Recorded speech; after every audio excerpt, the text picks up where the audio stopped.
رسول اللہ صلی اللہ علیہ وسلم نے فرمائی وَلْيَسْعَ بَيْتُ، بھائی تمہارے لیے تو تمہارا گھر کافی. سبحان اللہ. بغیر حاجت کے، بغیر ضرورت کے، فتنے کے اس دور میں نکلنا نقصان سے خالی کوئی نہیں، نقصان سے خالی کوئی نہیں. یہ کتنی بڑی بات فرمائی. اور ساتھ ایک سبق بھی دیا کہ سڑکیں، روڈ، ادارے، تعلیمی ادارے، بازار، تجارت کے ادارے، کارخانے، ان ساری گندگیوں سے تمہارے لیے دامن بچانا اور ان ساری گندگیوں کو ختم کرنا تمہارے بس میں نہیں.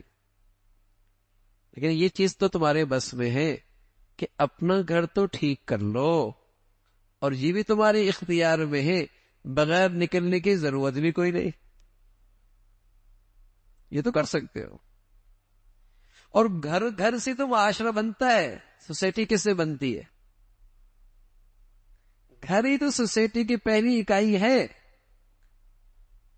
ہر ایک گھر ٹھیک کر لے تو گلی ٹھیک ہو جائے گی، محلہ ٹھیک ہو جائے گا.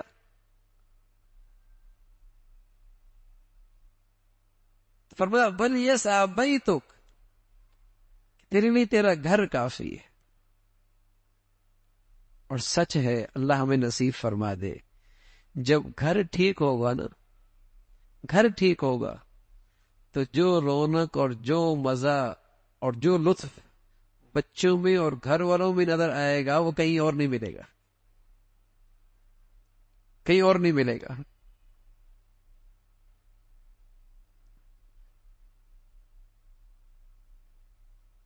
تفریح کس کا نام ہے؟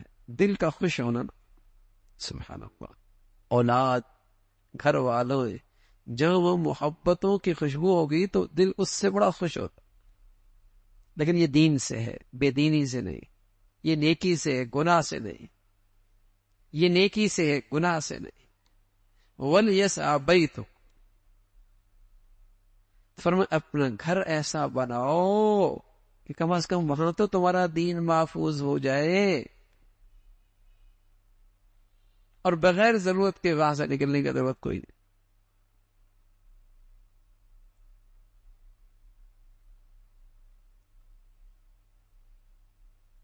یہ 3 نصیحت اللہ کے نبی صلی اللہ علیہ وسلم نے فرمائی.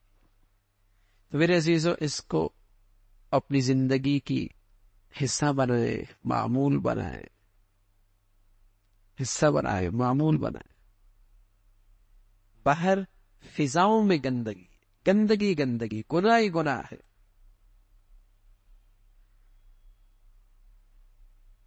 اپنے گھروں کا ماحول مبارک بنایا جائے، اپنی خطاؤں پہ رویا جائے، اور اپنی زبان کو قابو میں رکھا جائے.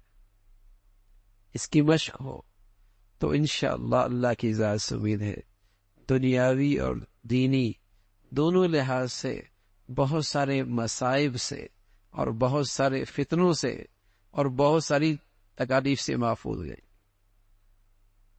یہ اللہ کے نبی صلی اللہ علیہ وسلم کی ایسی نصیحت. اللہ میں مجھے بھی اور آپ کو بھی جو کچھ کہا سنا عمل کی توفیق نصیب فرما دے. آخر دعوان الحمدللہ رب العالمین.